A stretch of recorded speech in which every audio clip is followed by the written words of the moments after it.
इस मूवी का आगाज एक गेम डेवलपर से होता है। इसने एक लड़की को मार दिया था। इसके बावजूद पुलिस इसे कुछ भी नहीं कहती और इसे छोड़ देती है। इस बात से वो खुद भी बहुत हैरान होता है। इसके बाद हम देखते हैं कि 24 घंटे पहले इसके साथ क्या हुआ था।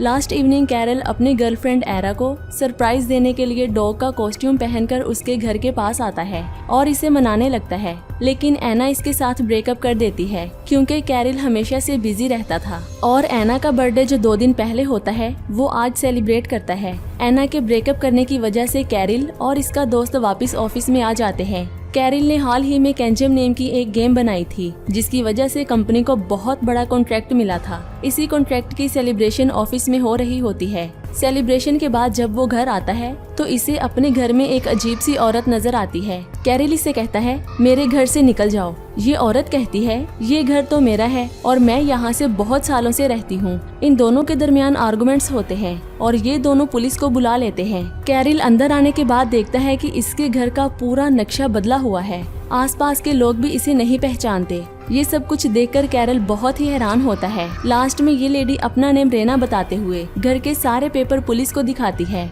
जिसकी वजह से कैरल को घर से निकाल दिया जाता है और वो बहुत ही हैरान होता है। कैरल अपने दोस्त के घर जाता है। दोस्त के घर आने के बाद वो इंटरनेट से अपने घर के पेपर निकालता है और नेक्स्ट डे वो अपने दोस्त के साथ म्यूनिसिपल कॉर्पोरेशन जाता है। यहाँ आने के बाद इसे बहुत बड़ा शौक लगता है क्योंकि कैरल के नेम का कोई भी डाटा रिकॉर्ड नहीं होता। अब कैरल को प्रूफ की जरूरत होती है और वो अपने ऑफिस में जाता है, लेकिन यहाँ पर इसे कोई भी नहीं पहचानता।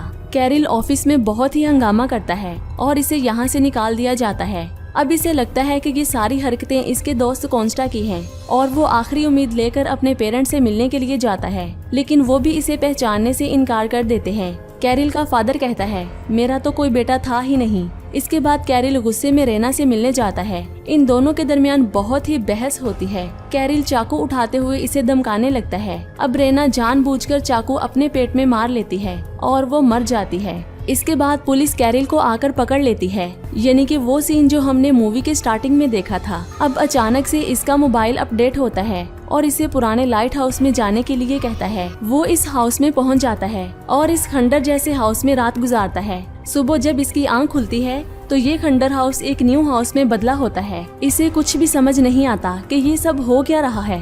यहाँ पर एक आदमी इसके पास कुछ बुक्स लेकर आता है। इतने में रेना भी यहाँ पर दूसरे दरवाजे से आती है। अब परेशान कैरल इसे पूछता है भाई ये क्या चल रहा है। वो इसे एक शॉकिंग बात बताती है कि तुम दूसरी दुनिया में आए हो। इस दुनिया का नेम केंजम है। कैरल ने जो गेम बनाया था उसका नेम भी केंजम होता है, यानी कि ये उसी की गेम की दुनिया होती है। वो इसे एक दरवाजे के जरिए पूरी दुनिया दिखाती है। ये देखने में बिल्कुल ओरिजिनल दुनिया जैसी होती है, यानी कि यहाँ पर स्कूल और कॉलेजेस भी होते हैं और ये एक पैरेलल दुनिया होती है। कैरल ने जब अपनी गेम बनाई थी तो अनजाने में उसने एक दूसरी दुनिया का गेटवे ओपन किया था। अब कैरल ने ही ये डोर ओपन किया होता है, इसीलिए वो भी इस दुनिया का हिस्सा बन जाता है। इसी वजह से रेना ने कैरल की सारी आइडेंटिटी ओरिजिनल दुनिया से मिटा दी थी, यानी कि इसके पेरेंट्स, ऑफिस के कोलीग्स और इसके दोस्तों के माइंड से कैरल की यादों को ही मिटा दिया होता है। इसीलिए सब लोग इसे पहचानने से इनकार कर देते हैं क्योंकि वो अब इस दुनिया में रहने वाला नहीं था। इसके बाद वो बताती है कि जो तुमने अभी दुनिया खोली है इसके जैसी हजारों और भी पैरेलल दुनिया है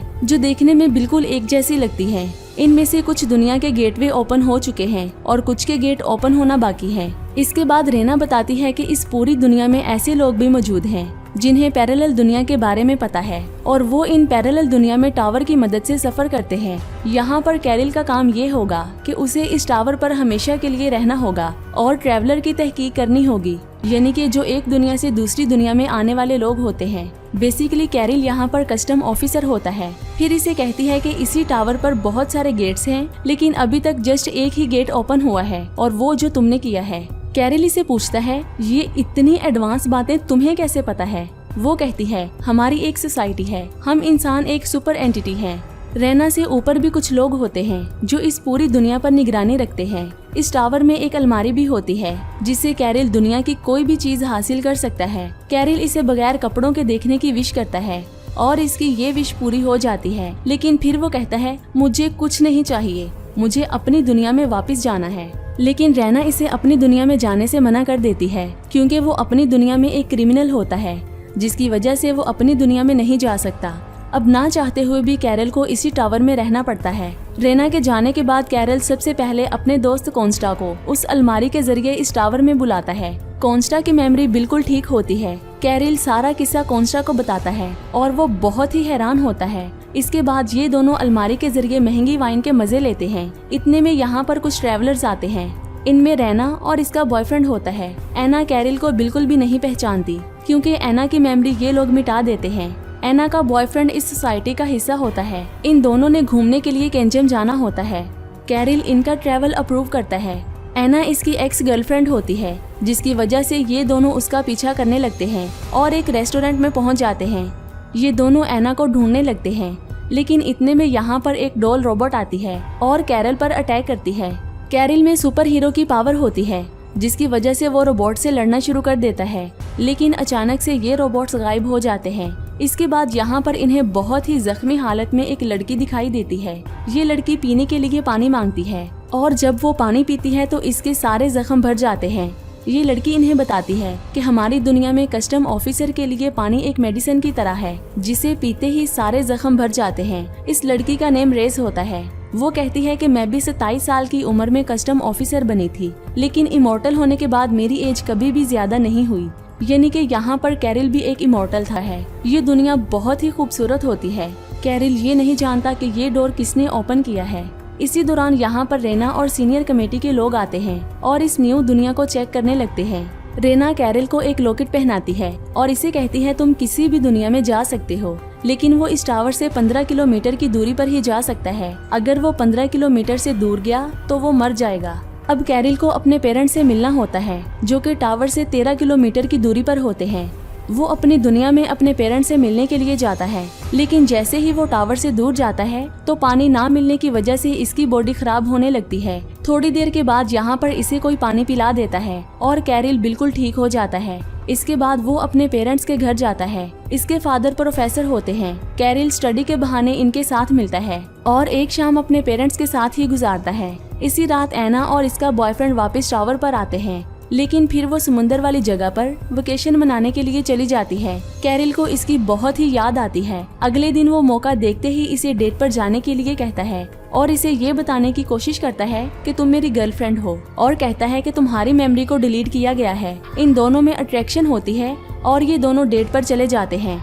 अगले दिन कैरल के ओनर ने एक पार्टी अरेंज की होती है जिसमें दोनों गेट्स को खोला जाता है। वो अपने साथ एना को लेकर आता है। ये देखकर रैना को बहुत ही गुस्सा आता है क्योंकि वो भी कैरल को पसंद करती है। अब वो एना को बताती है कि तुम्हें कैरल से प्यार नहीं करना चाहिए था क्योंकि वो एक इंसान नहीं बल्कि एक सुपर ह्यूमन है और वो कभी भी शादी नहीं कर सकता। ये सुनकर एना बहुत ही दुखी हो जाती है और पार्टी छोड़कर चली जाती है। रेना इसे किडनैप करके दूसरी पैरेलल दुनिया में भेज देती है। दूसरी तरफ कैरल पार्टी में एना को ढूंढ रहा होता है, लेकिन वो इसे नहीं मिलती, जिसकी वजह से वो वापस टावर में आकर उसे कॉल करता है। इसी दौरान कमेटी की मेंबर यहाँ पर आती है और इसे एक न्यू मिशन देती है। अब कैरल को मेन गेट ओपन करना होता है। मेन वर्ल्ड को बेल्टा वर्ल्ड कहा जाता है। ये असल में ओरिजिनल दुनिया होती है। इस दुनिया में कभी भी लड़ाई नहीं होती, यहाँ पर बीमारी भी नहीं होती। इस दुनिया में लोग बहुत ही खुश होते हैं। यहाँ पर कमेटी का मकसद ये होता है कि वो बेल्टा वर्ल्ड से ये सीखें कि उन्होंने अपनी दुनिया को इतना परफेक्ट कैसे बनाया है और इनके बताए हुए रूल्स को बाकी की दुनिया पर अप्लाई करके उन्हें भी परफेक्ट बनाया जाए। कैरल इस मिशन को एक्सेप्ट कर लेता है। अब एना की वजह से वो बहुत ही परेशान होता है और इसके घर जाने का फैसला करता है। एना का घर दूर होने की वजह से कैरल की बॉडी खराब होने लगती है, लेकिन वो बर्फ खाकर खुद को ठीक कर लेता है। यहाँ पर इसे एना नहीं मिलती, जिसकी वजह से वो वापस टावर में आ जाता है। अगले दिन इसे एक और डोरवे ओपन होता हुआ नजर आता है। ये दुनिया बहुत ही अजीब होती है। यहाँ पर लोग बहुत ही बुरी हालत में होते हैं। ये लोग एक बहुत बड़ी फैक्ट्री में काम करते हैं। इनकी लीडर बहुत ही अजीब होती है। यहाँ के लोगों की भीड़ में इसे एना भी दिखाई देती है। वो इसे बचाकर वापस टावर में ले आता है। इनकी लीडर को पता चल जाता है, जिसकी वजह से वो कैरल से लड़ने के लिए आती है, लेकिन बाकी के लोग इस औरत को मारने के लिए आगे बढ़ते हैं। मौके का फायदा उठाते हुए वो इसे टावर में ले आता है और इसका बहुत ही ख्याल रखता है। यहाँ पर इसका दोस्त कॉन्स्टा भी आ जाता है और वो कहता है मुझे भी कमेटी के लोगों ने कस्टम ऑफिसर बना दिया है। अब वो कैरल का सीनियर होता है और इसे सजा देने के लिए आता है क्योंकि इसने एना को बचाने के लिए सारे रूल्स तोड़े होते हैं। वो इसे सजा देते हुए बाहर जाने की लिमिट को कम कर देता है इसके जाने के बाद कैरिल को पता चलता है कि एना बहुत ही जल्द मरने वाली है, जिसकी वजह से वो एना को इसकी फेवरेट जगह पर लेकर जाता है। ज्यादा दूर जाने की वजह से कैरिल बहुत ही कमजोर हो जाता है। ये देखकर एना इसके गले से वो लॉकेट उतार देती है। अगले दिन जब कैरिल की आंख खुलती है तो इसके सामने एक न्यू डोर ओपन होता है। ये दुनिया बहुत ही खूबसूरत और एडवांस होती है। ये देखकर कैरिल को पता चलता है कि यही बेल्टा वर्ल्ड है। वो इस दुनिया को एक्सप्लोर करते हुए इस दुनिया के कस्टम ऑफिसर से मिलता है। ऑफिसर इसे बताता है कि हमारी दुनिया में 1940वां साल चल रहा है, लेकिन हम फिर भी बाकी की दुनिया से बहुत ज्यादा एडवांस हैं, क्योंकि बेल्टा ने ही बाकी की पैरेलल दुनिया को बनाया था। इन्होंने जानबूझकर सब दुनिया को एक दूसरे से 11 साल आगे रखा होता है, जिसकी वजह से बेल्टा वर्ल्ड को फ्यूचर के बारे में सब कुछ पता होता है। इस दुनिया के लोगों को इन खतरों के बारे में पहले से ही पता होता है और वो इन पैरेलल दुनिया की गलतियों से सीखते हैं। इन गलतियों को ये लोग अपनी दुनिया में नहीं होने देते। अगर किसी दुनिया में कोई वॉर होती तो ये लोग इस वॉर को अपनी दुनिया में अवॉइड करते थे, और अगर किसी दुनिया में कोई न्यू चीज इजाद की जाती तो ये उस डाटा को अपनी दुनिया में ले आते थे। इसके बाद वो बताता है कि बाकी की सारी दुनिया हमारा एक्सपेरिमेंट है और बेल्टा ही सबसे मेन और अहम दुनिया है। ये सब कुछ जानकर कैरल को बहुत ही गुस्सा आता है, क्योंकि उसकी दुनिया असल नहीं होती और वो अपनी दुनिया में वापस आने लगता है। लेकिन यहाँ के सारे रोबोट्स इस पर अटैक करते हैं, क्योंकि वो इस दुनिया के सारे सीक्रेट्स जान चुका था। बहुत ही मुश्किलात से इसे अपने टावर का गेटवे मिल जाता है और वो एक दीवार को काटकर अपने टावर में आ जाता है। यहाँ पर आते ही इसे रैना दिखाई देती है। वो बहुत ही गुस्से में होती है, क्योंकि इसने अपना लॉकेट उतार दिया होता है।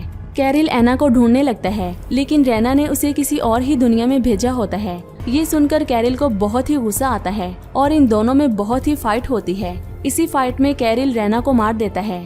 जैसे ही रैना मरती है तो इनकी दुनिया कोलैप्स होने लगती है। रैना के मरने की वजह से इस दुनिया की मेमोरी वापस आ जाती है। इसके बाद कैरल को इसकी मदर की कॉल आती है। वो इसे घर बुलाती है, लेकिन इतने में यहाँ पर कॉन्स्टा आता है और वो इसे बताता है कि तुमने टावर को तोड़ दिया है, जिसकी वजह से हम किसी भी दुनिया में नहीं जा सकते। अगर तुम एना को बचाना चाहते हो तो तुम्हें सारी दुनिया के गेटवे ओपन करने होंगे। इस काम में कॉन्स्टा इसकी हेल्प करने के लिए तैयार होता है। दूसरी तरफ टावर में आग को बुझाने के लिए फायर ब्रिगेड आती है। इस पानी की वजह से रैना दोबारा से जिंदा होती है और इसी के साथ ये मूवी खत्म हो जाती है।